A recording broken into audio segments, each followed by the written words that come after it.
Kumusta kabayan? Isa na naman pong malagim na kaso ang ating tatalakayin ngayon. Nangyari ang kasong ito sa Xi'an, China.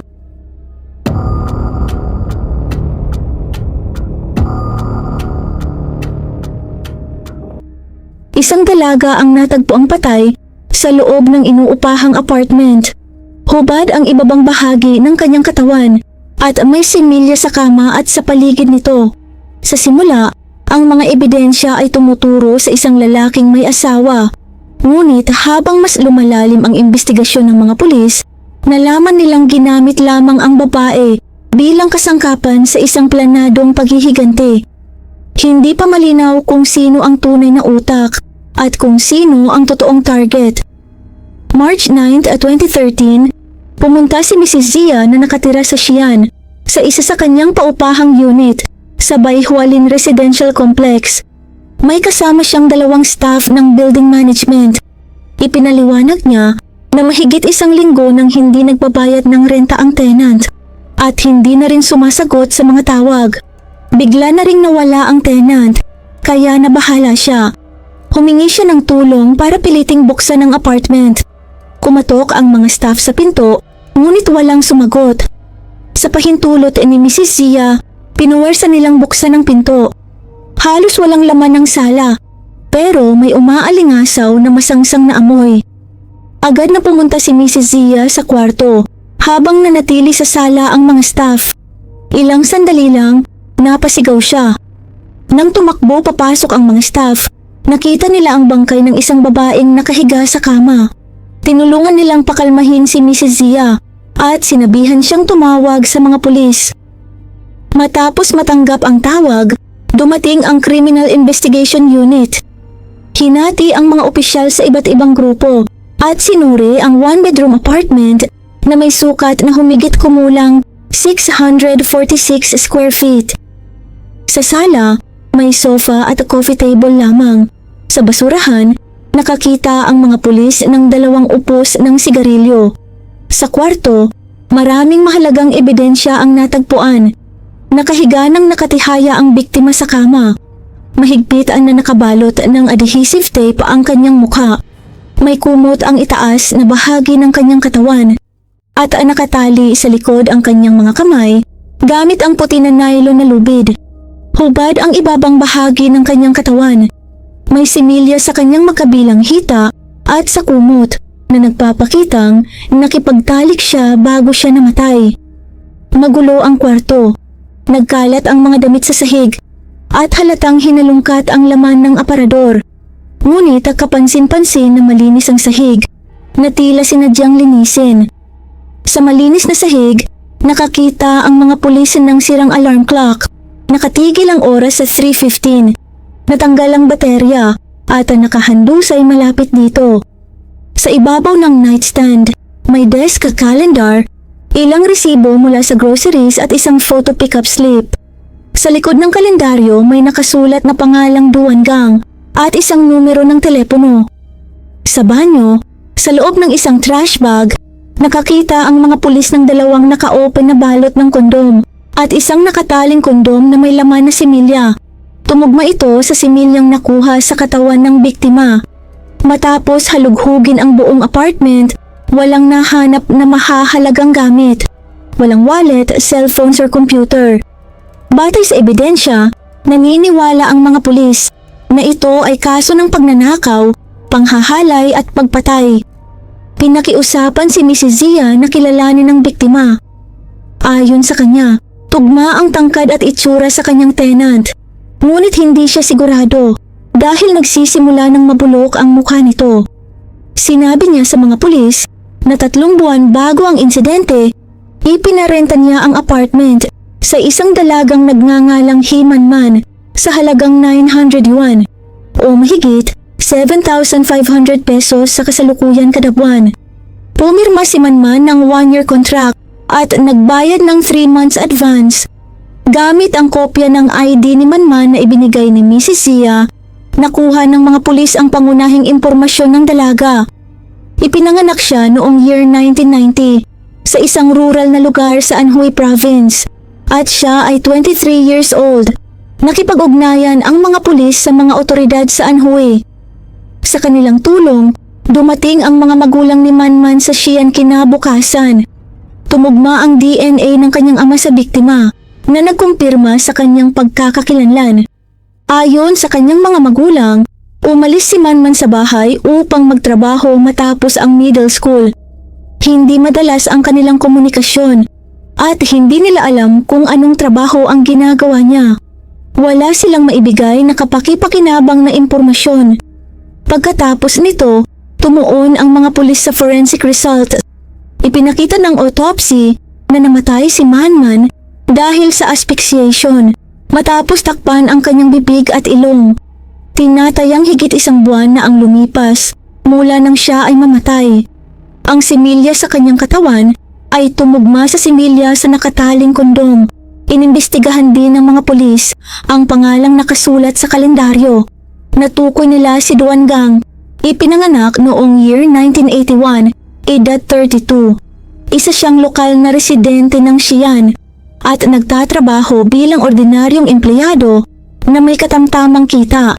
Nakatira siya kasama ang kanyang asawa, anak, ang kanyang ina, at nakababatang kapatid na babae. Simple ang kanyang araw-araw na gawain. Bukod sa trabaho, ginagamit niya ang kanyang silver na kotse na nagkakahalaga ng humigit kumulang 100,000 yuan upang ihatid at sunduin ang kanyang anak sa daycare.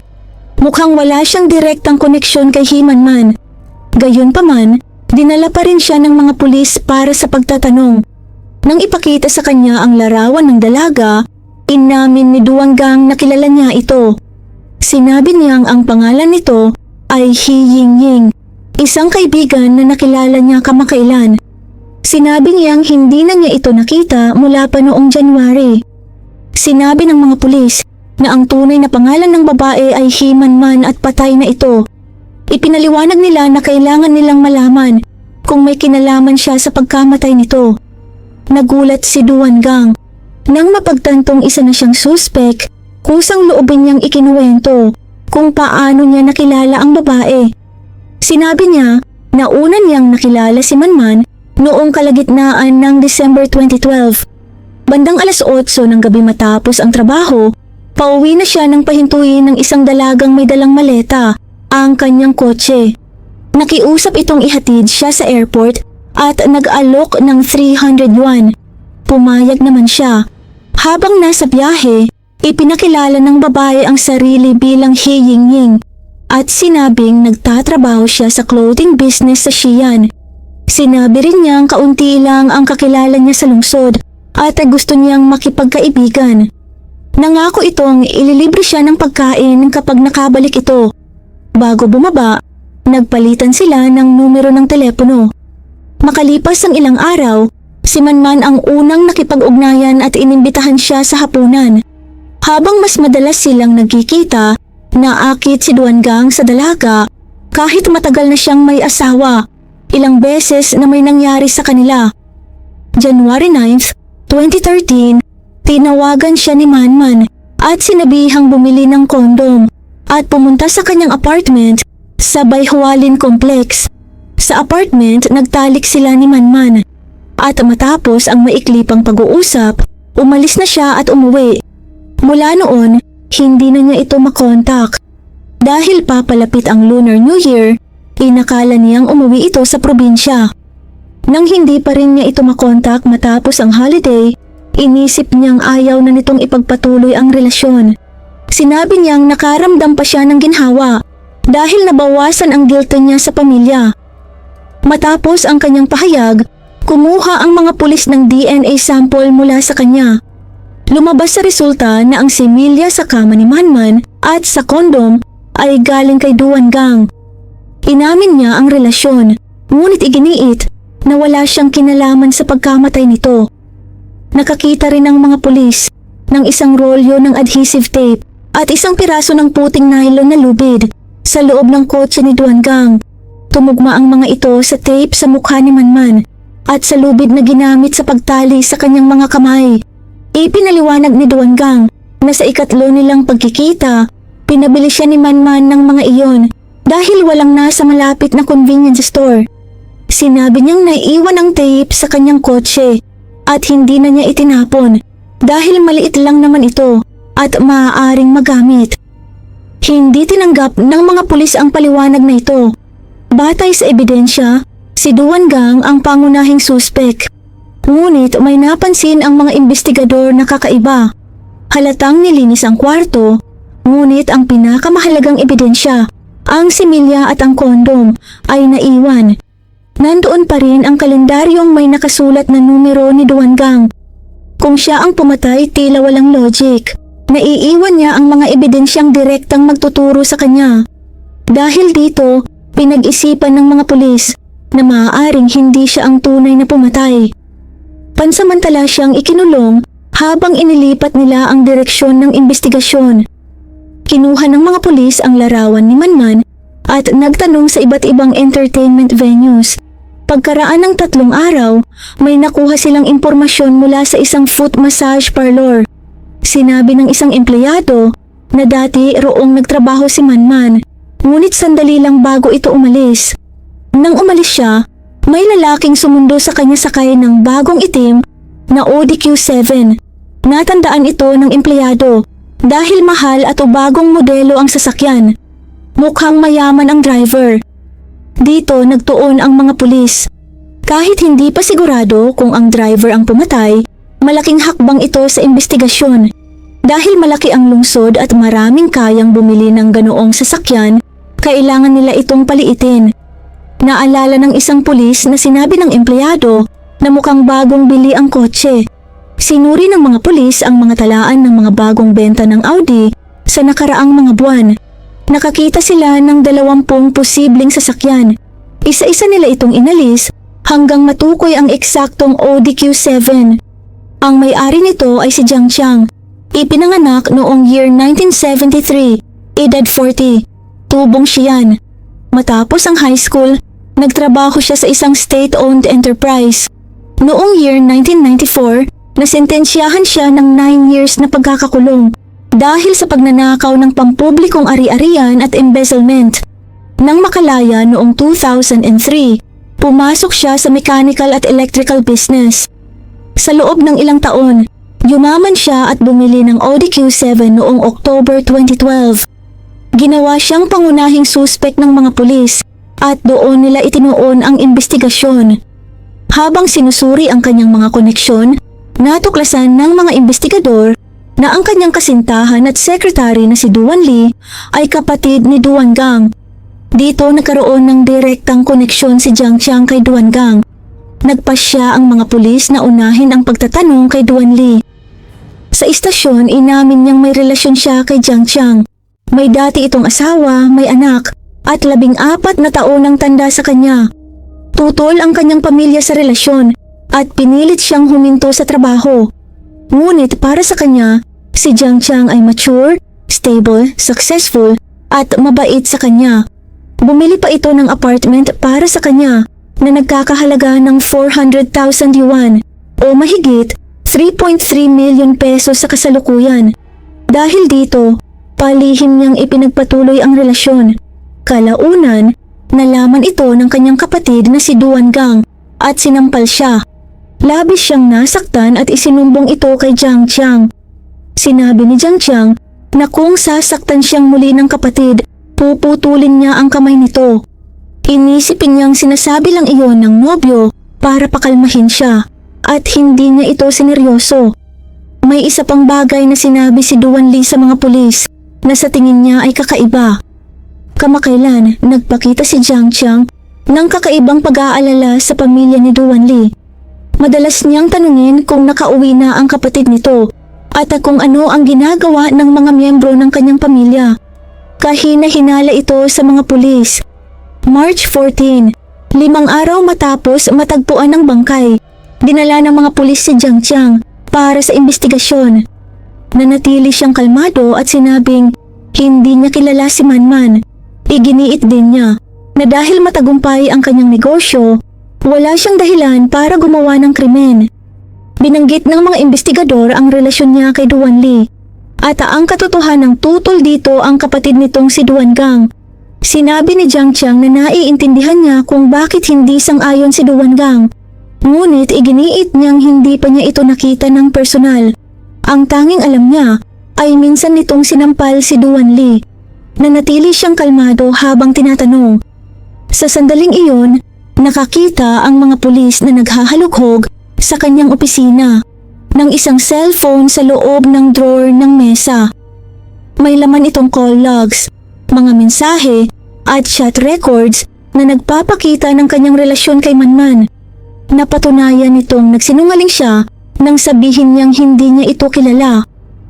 Nang maharap sa ebidensyang ito, natahimik si Jiang Qiang at kalaunan ay umamin. Matapos yumaman sa kanyang negosyong mechanical at electrical, naging mayabang siya at naniwalang walang dapat sumalungat sa kanya. Matinding tinutulan ng pamilya ni Duan Li ang kanilang relasyon, lalo na ang kapatid nito. Dahil dito, nakaramdam siya ng matinding kahihiyan. Nang marinig niyang sinampal ni Duan Gang si Duan Li, nagalit siya at nagpasyang turuan ito ng leksyon. Noong huling bahagi ng November 2012, nakilala ni Jiang Qiang si Manman sa foot massage parlor kung saan ito nagtatrabaho. Nang malaman niyang mag-isa itong dumating sa Xi'an at 2 buwan pa lamang doon, bumuo siya ng plano ng paghihiganti. Inutusan niya si Manman na akitin si Duan Gang, makipagtalik dito at lihim na i-record ang video ng kanilang pagtatalik. Nag-alok siya ng 150,000 yuan. Humigit kumulang 1.2 million pesos sa kasalukuyan, 30,000 bilang paunang bayad at ang natitirang 120,000 kapag natapos ang plano. Ang kondisyon ay kailangan ni Manman putulin ang pakikipag-ugnayan sa iba habang isinasagawa ang plano. Dahil sa laki ng bayad at sa pagnanais ng mas magandang kinabukasan, pumayag si Manman. Una, pinapanggap siya ni Jiang Qiang bilang isang disenteng umuupa at pinagrenta sa apartment ni Mrs. Zia. Pagkatapos, inutusan siyang gasgasan ang kotse ni Duan Gang at mag-iwan ng sulat na nagre-request na makipag-ugnayan ito sa kanya. Nang hindi ito gumana, pinapara niya si Manman sa kotse ni Duan Gang at makiusap na makisakay dito, kapalit ng 300 yuan papuntang airport, na tinanggap naman ni Duan Gang. Mula noon, sinunod ni Manman ang lahat ng utos ni Jiang Qiang sa pamamagitan ng mga text message, kabilang ang paglalagay ng lubid at adhesive tape sa kotse ni Duan Gang. January 9, 2013. Sa utos ni Jiang Qiang, inimbitahan ni Manman si Duan Gang sa kanyang apartment at nakipagtalik dito. Pagkaalis ni Duan Gang, humiga si Manman sa kama at hinintay si Jiang Qiang upang kunin ang natitirang bayad. Pero imbes na bayad, pinatay siya nito. Ipinahayag ni Jiang Qiang na hindi raw maiiwasan ang pagpatay.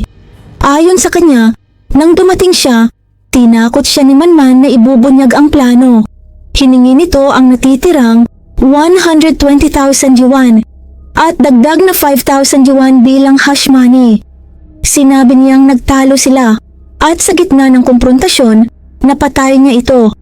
Pagkatapos, inayos niya ang eksena upang magmukhang si Duan Gang ang pumatay. Hindi naniwala ang mga pulis sa paliwanag na ito. Kung nangako na siya ng 150,000 yuan, walang saysay na pumatay siya dahil lamang sa dagdag na 5,000 yuan. Naniniwala ang mga investigador na mula pa sa simula, ginamit lamang si Manman bilang kasangkapan sa kanyang plano ng paghihiganti. At nang marami na itong nalalaman, nagpasya siyang patahimikin ito. Nang malaman ang katotohanan, nakaramdam ng matinding pagkasuklam si Duan Li.